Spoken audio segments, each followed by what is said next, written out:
Alright, so a bit different to all the other development stuff that I've put up on the site so far. I've decided that I was going to create something within this style. I found this online as of yesterday, and the way that the image is with all the shapes and the 3D kind of effect with the shadowing really stands out to me.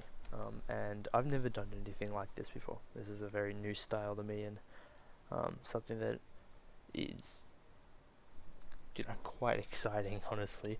So I decided I was going to teach myself this, or attempt to, and apply it somehow.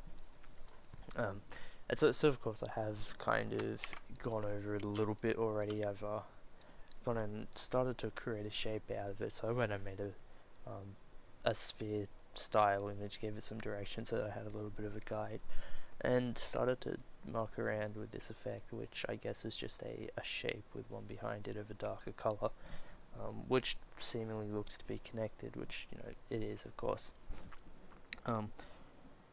And so I've been playing with it a bit, and I've decided that I was going to finish the shape in a recording, as opposed to a piece like the Stitch shirt, which I told myself I'd record, but there were some issues there, and so that didn't go through, otherwise it'd already be up on the page.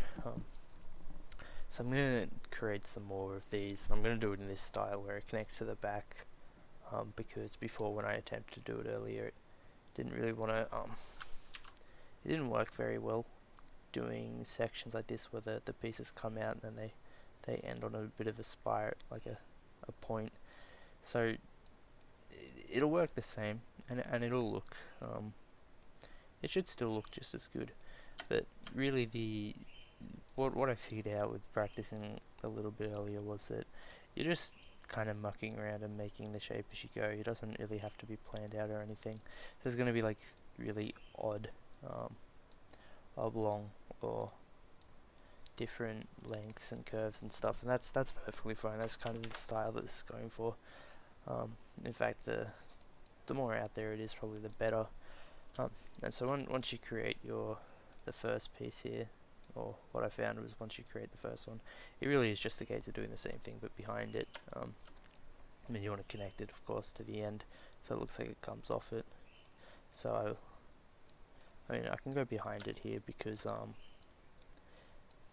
this is going to be a different color anyway, so it doesn't really matter if it overlays into it, because what I'm going to do is move it underneath the other shape layer, as a different color, and there's just going to be random curves, lines again.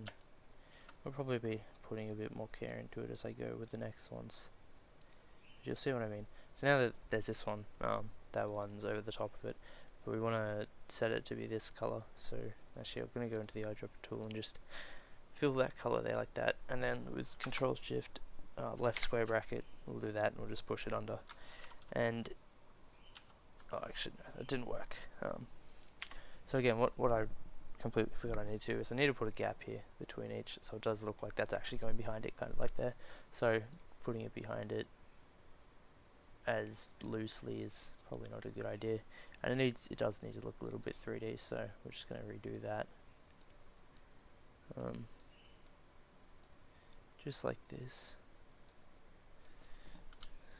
and then that needs to come down into here just to make it look like it actually connects down there. So we'll just do this.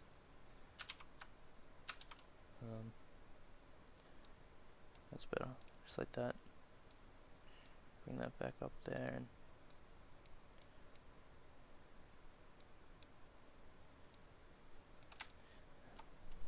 have another go at that.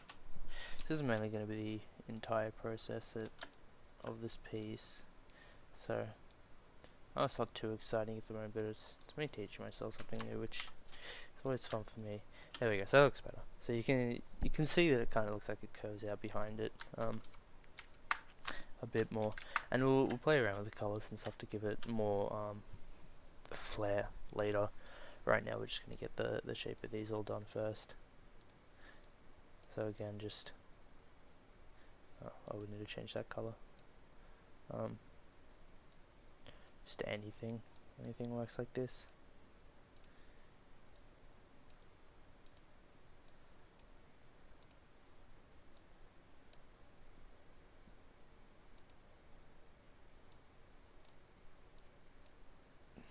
I find that anything that's kind of like uses the pen tool in a new way is always a lot of fun to learn first up.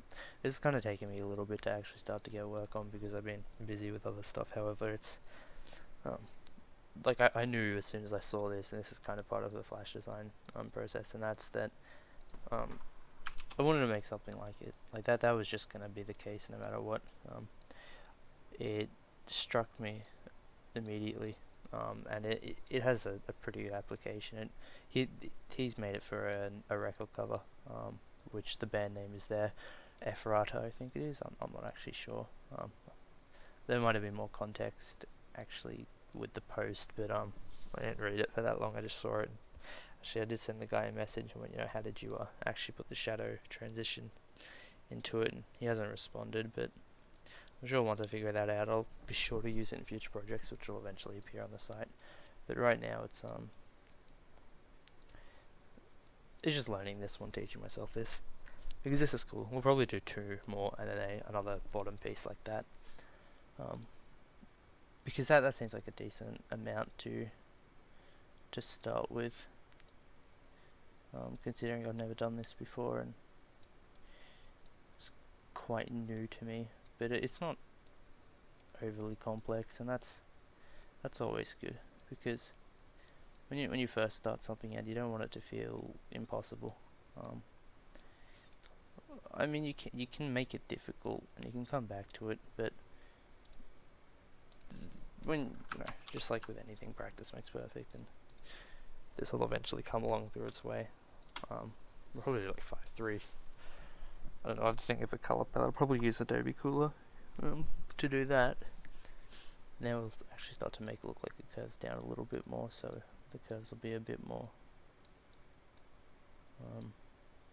down facing, hopefully, at least. Just remember, I need to leave space up there to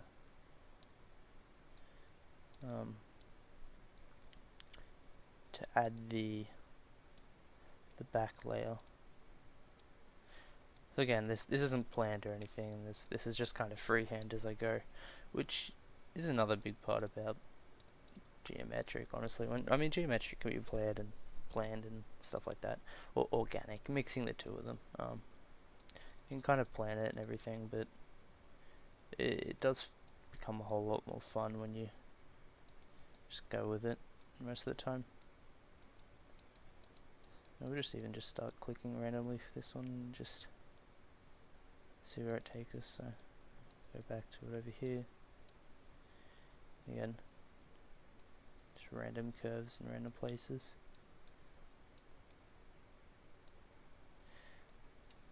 That one might need to be reshaped a little bit, just like I did earlier. Maybe we'll have a look when it's behind it. Well, I mean, it doesn't look terrible, but there's always room for improvement.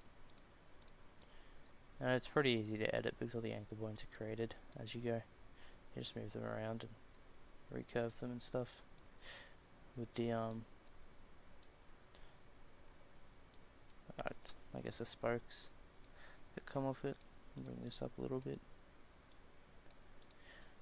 Yeah, that seems good. And then we'll just do 2 more down here.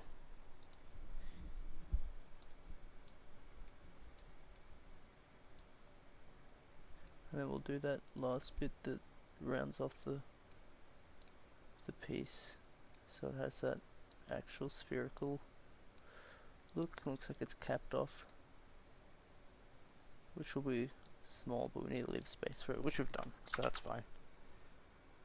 And then the back image is just a guide, and guides are always good when you make stuff like this. I'll be able to get rid of it pretty easily, so I'm not worried at all about that. As you know, if you attempt to do this as well, just following the same kind of pattern or idea, then using a guide's completely up to you for it. I'd recommend it just as a give your piece a bit of like direction, which I like to do just for the sake of having a bit more of a goal or aimed look. But I guess this is kind of like a marble in a sense. It looks kind of marbly. But the next thing that he does, and this is the bit that I haven't really thought about, and we'll figure it out as I go, is that this is very textured. And so I'm going to be moving this over into Photoshop, of course, which I've already got preloaded down here. And we're going to try and make it into something a bit more professional looking, like an album cover that, you know, like what he's done. Because, you know, we'll give it a shot, you know, there's no harm in trying. I'm not directly copying him, in fact I'm going to link it out and say, you know, go check it out if you got the time. Otherwise, that one used to be this color like this, and it will connect. How did that work? Essentially flipping that around. Yeah, so it'll go along the top like this, and then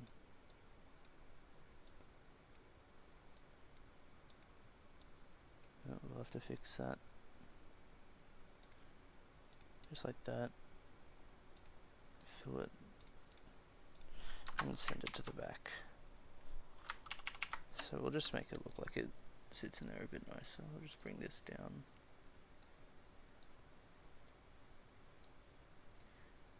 And then we want this to be more of a curved shape.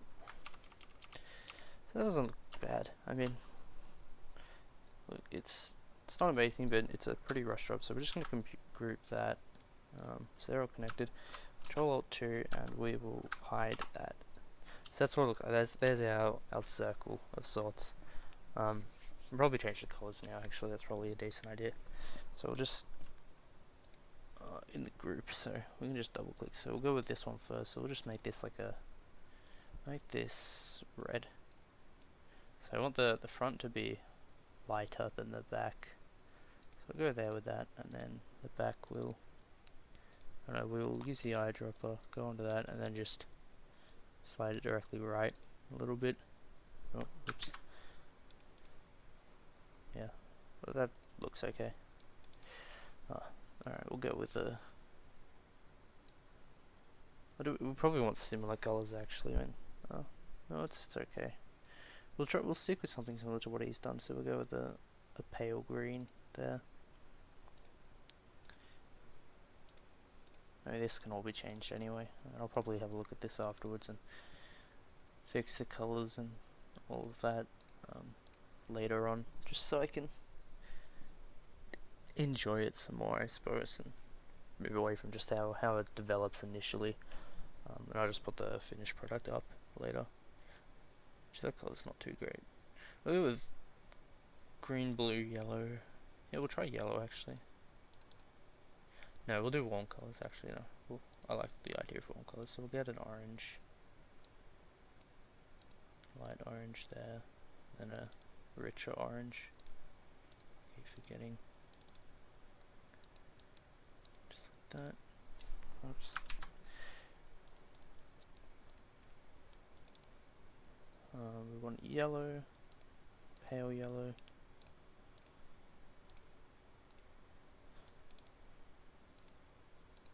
So it's a very manual, long process for me, but no, I'm not the fastest worker, so you just have to bear with me. I'll go with like a brown down the bottom. Brown? No, we'll just stick with a red. Just keep it kind of similar palette.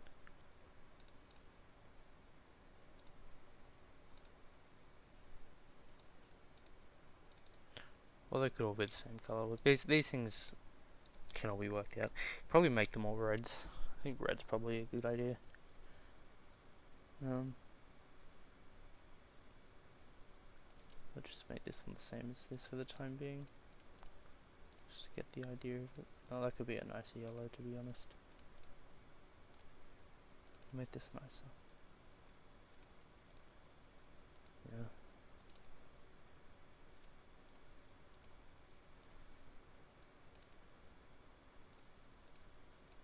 Yeah, it looks better already.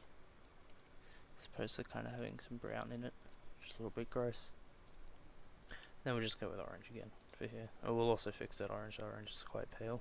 It's not very pleasant. Doesn't really fit well, so I'll just shift click, change both of them at the same time. And then make these ones darker.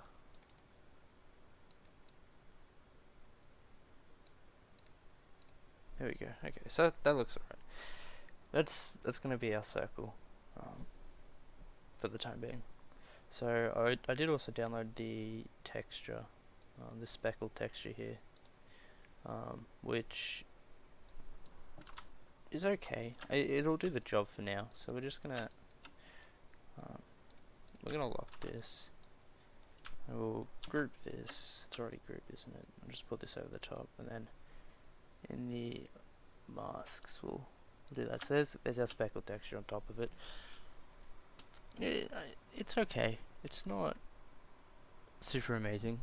It's of the same style, and then the whole darkening the inside of it is something that I need to work out at some other point. But what I believe I know how I'm gonna do it, if I do it, and that's to separate these into, or separate this entire image. So I'll just move the group out of the way, like the lighter colors on the front, like this, and we'll just move those over to the side. And we'll just take this into Photoshop, darken the edges with like the burn tool, or fix up a gradient or something, and just put that back over the top. That's something that can be done. Probably do it now.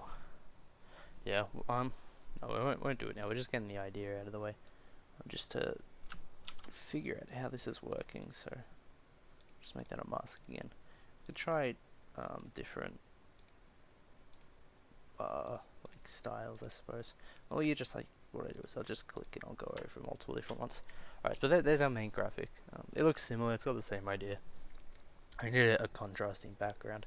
So what he's done is he's put a dark blue kind of overlay, or gradient, sorry, into the background, like a bit lighter in the center. So we'll try the same thing. We'll just fill in the back and put this layer underneath the other, just so that makes the most sense. There's our square, the rectangle tool. Currently it's orange, which will just change. We want a dark blue, which is kind of like a night kind of thing. Alright, so I just remembered, because I set one of the masks in this is actually its overlay at the moment. So if we want it to stand out, we need to go back to normal. We go like multiply or something. Basically, it'll do that by itself. So we could actually change this. Click on that in the mask to create that effect. I might actually turn the opacity down a little bit, just to make it a little bit darker without turning on overlay. And so now I'm going to get that texture back out to this one again. And what I want to do is overlay this onto background, so it has the same speckled effect. His is much better though at the moment, so we're going to make it darker. His kind of green as well, isn't it? Yeah. Well, it's lighter down the center. But you know, that's the. Considering I haven't really put too much thought into it, or really tried that hard, it certainly works. We're gonna get rid of the background. Actually, I don't like the background being there. I like this speckled effect. Speckled effect looks cool. We'll just try with a straight background like that. That looks better than having the texture, in fact. What this can be used for, God knows. That's something that can be completely figured out later. But it is Flash design. In a sense, it's something that I come up with in my own time. And geometry designs are always a lot of fun to make. They they're the most creativity in it, and you can throw in like things like patterns and tessellations and stuff like that, which make it really cool. But it's quite difficult to come up with the idea to that. Usually you go into like Pinterest or something, or well, I'll go into Pinterest and I'll look at geometric stuff, and I've just got some of the craziest ideas, and I never would have thought of those myself. But this isn't bad. I mean, this is okay. It works for the time being as a developed piece that I talk about as I make it. But what's important to note is that this is me learning a new style. So this probably come up at some other point in another piece. What I was thinking, and I did have a picture actually, when I was first thinking about making this style, was that I downloaded this picture of a hand off the internet. I was trying it out by like creating the lines over the top, but it came to the joints and the fingers, and I was like, how do I make this look 3D? Because this guy clearly has a lot more experience, considering that's an upside down person. So I figured I'll just make a shape and figure out the style, kind of replicate it a little bit, and see what it's like, and see if I'd ever use it again. But it's a cool style. And so yeah, like I've said many times, it's going to come up in some other piece of work, but that'll do for now. That's